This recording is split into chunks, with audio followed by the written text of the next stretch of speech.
एक ऐसा मुल्क कहा जाता है पूरी दुनिया की पॉलिटिक्स के ऊपर राज करने वाला ये एक इकलौता कंट्री है, मगर इस मुल्क के प्रेसिडेंट सर डोनाल्ड ट्रंप को अभी पिछले ही दिनों एक स्नाइपर ने जलसे के दौरान शूट किया, मगर किस्मत ने इनका साथ दिया और वो बच गए। इन्वेस्टिगेशन के बाद कुछ सवालात के जवाब तो मिल चुके हैं, मगर कुछ सवालात ने एक और ही गिरा खोल दी है। तो चलिए जानते हैं। दोस्तों, इस साल नवंबर 2024 को यूनाइटेड स्टेट में प्रेसिडेंशियल इलेक्शन एक्सपेक्टेड है और इन इलेक्शंस की कैंपेन के लिए यूनाइटेड स्टेट के current president sir Donald Trump Pennsylvania के शहर बटलर में अपना एक जलसा मुनक्कद करते हैं और अवामी ताकत का मुजाहरा करते हैं। 13 जुलाई 2024 को एवन सिटी रोड में बटलर फार्म शो लेक में हजारों की तादाद में लोग जमा थे। इस मुजाहरे में स्टेज को कुछ इस तरह डिजाइन किया गया था जिसके बैक साइड पर 3 बिल्डिंग्स थी और साइड वाइज बिल्डिंग्स पर सीक्रेट एजेंसी के स्नाइपर स्टेज को प्रोटेक्शन दे रहे थे। स्टार्टअप में तो टोटली सब कुछ ठीक चल रहा था, मगर जब शूटिंग हुई इससे कुछ देर पहले कुछ लोगों ने एक आदमी को इस फार्म के साथ वाली बिल्डिंग पर देख लिया था। पहले तो लोगों को लगा ये आदमी कोई सिक्योरिटी फोर्स का ही मेंबर है, मगर जब इसकी सिविल ड्रेस जाहिर होती है तो लोगों ने इसे देखकर शोर मचा दिया। ये खबर फैल जाती है और सीक्रेट एजेंसी के लोगों ने ये बात स्नाइपर्स को रेडियो कर दी जो ठीक डोनाल्ड ट्रंप के पीछे थे, और इन स्नाइपर्स ने अपना रुख उस शूटर की तरफ कर लिया और इस शूटर की एग्जैक्ट लोकेशन का पता चलता इतनी देर में उसने 3 गोलियां फायर कर दी और इनमें से एक डोनाल्ड ट्रंप के कान को छूकर गुजरी और इसी लम्हे सिक्योरिटी ने सर डोनाल्ड ट्रंप को घेर लिया और वो स्टेज के पीछे छिप गए। ऑन द स्पॉट स्नाइपर्स ने शूटर को मार गिराया और इस सब को होने में 1 मिनट से भी कम का टाइम लगा था। और दोस्तों याद रखना, सर डोनाल्ड ट्रंप और शूटर के दरमियान का फासला 410 मीटर था। शूटर का एम इतना एक्यूरेट था, अगर by chance sir Donald Trump अपना सर ना हिलाते तो गोली इनके कान की बजाय सर को लगती। दोस्तों, इस बाई चांस मूवमेंट और टाइम ऑफ फायर में सिर्फ 0.2 सेकंड्स का फर्क था। लेकिन जरा रुको, मोस्ट पावरफुल पॉलिटिकल कंट्री के प्रेसिडेंट और इतनी टाइट सिक्योरिटी के बावजूद वो शूटर आखिर इस जगह पर गया कैसे? तो दोस्तों जरा इस मैप पर नजर डालो।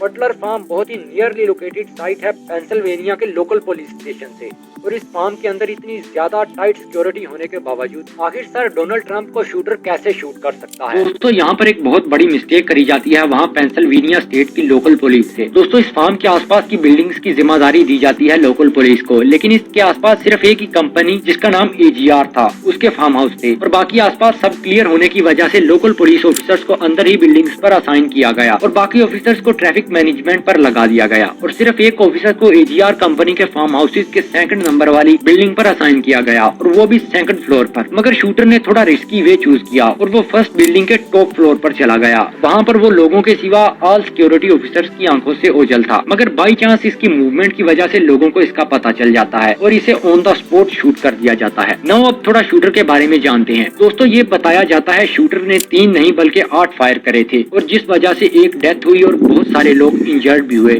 दोस्तों, शूटर एक थॉमस मैथ्यू क्रोक्स नाम का लड़का था जिसके पास AR-15 राइफल थी और जो उसके फादर ने लीगली तरीके से परचेज की थी। शूटर बटलर फार्म लेक से 70 किलोमीटर की ट्रेवल पर बैथल पार्क में रहता था और इसने 2022 में बैथल सिटी हाई स्कूल से ग्रेजुएशन कंप्लीट करी और एट प्रेजेंट नर्सिंग होम के किचन में काम करता था। और इसके कोलीग्स ने बताया इन लोगों ने इसमें कोई भी ऑकवर्ड एक्टिविटी नहीं देखी थी। हाल ही में इसने एक शूटिंग क्लब में मेंबरशिप ली थी, मगर ये इसका पैशन नहीं था। क्लिंटन स्पोर्ट्समैन क्लब में बहुत सारी डिफरेंट रेंजेस मौजूद हैं, जिसमें हाईएस्ट रेंज 560 फीट है। और इस शूटिंग वाले दिन से सिर्फ 1 दिन पहले थॉमस ने 50 एम्यूनेशन राउंड्स और एक सीडी खरीदी थी, और जो राइफल इसने शूटिंग में यूज करी वो उसके फादर ने लीगली परचेज करी थी। शूटिंग वाले दिन से 1 दिन पहले इसने अपने काम से छुट्टी ली और अपने कोलीग्स को कहा वो कल तक वापस लौट आएगा, और सेम इसी दिन थॉमस के फादर ने इसके मिसिंग होने की कंप्लेन करी। दोस्तों, ट्रंप पर शूटिंग के बाद बहुत सारे सवालात खड़े हुए और इनमें से चंद लोगों ने कहा आखिर थॉमस कौन था और इसने ये किसके कहने पर किया? जब थॉमस खुल्लम खुल्ला रूफ टॉप पर मौजूद था तो तब सिक्योरिटी ऑफिसर्स ने इसे क्यों नहीं देखा? और FBI को इन्वेस्टिगेशन के दौरान इसके घर से बॉम्ब बनाने का रॉ मटेरियल भी मिल चुका है और इनको अभी तक थॉमस का अपना ही डिसीजन लगता है। दोस्तों, इस एक्टिविटी से पहले इसने गूगल से डोनाल्ड ट्रंप के बारे में बहुत सारी इन्फॉर्मेशन भी कलेक्ट करी और इसकी सर्च लिस्ट में इनको 4 शख्सियात के नाम मिले, जिनमें जॉन बाइडन का नाम भी शामिल है। लेकिन इसने साथ ही साथ मेजर डिप्रेसिव डिसऑर्डर के बारे में भी इंफॉर्मेशन सर्च करी थी। लेकिन इस दौरान FBI को थॉमस के मोबाइल से एक हैरान करने वाली फोटो भी मिली। दोस्तों, आप शायद जानते हो 30 नवंबर 2021 को मिशिगन में ऑक्सफोर्ड स्कूल में मास शूटिंग हुई थी और इसे पूरी दुनिया की तवज्जो हासिल हुई थी, और इसके मोबाइल में इस शूटिंग को करने वाले ईथन क्रम्बली की फोटो भी मिली जो कि 15 साल का लड़का था, और इससे ये इन्वेस्टिगेशन और ज्यादा गहरी होती चली जाती है। क्या थॉमस का इस शूटिंग के साथ भी कोई ताल्लुक रहा है और या ये कोई गैंग मेंबर है? तो दोस्तों, इस सब के पीछे इस स्टेट का खुद का ही हाथ बात है। दोस्तों, यूनाइटेड स्टेट अमेरिका का लॉ गन्स को सपोर्ट करता है और आए दिन मास शूटिंग्स देखने को मिलती हैं। और अगर आप इसका इतिहास हिस्ट्री खोल के देख लो तो तकरीबन 14 शूटिंग करी गई ओनली प्रेसिडेंट्स पर जो इलेक्शन कैंपेन्स कर रहे थे, और तकरीबन 8000 से ज्यादा सीक्रेट एजेंट्स जो यूनाइटेड स्टेट की सिर्फ पॉलिटिकल सोसाइटी को प्रोटेक्ट कर रहे हैं। और अगर ये वीडियो वर्दी लगे तो वीडियो को लाइक करना, चैनल को सब्सक्राइब करना मत भूलना, क्योंकि हम 1000 सब्सक्राइबर्स के बहुत करीब हैं। I hope you have a good day.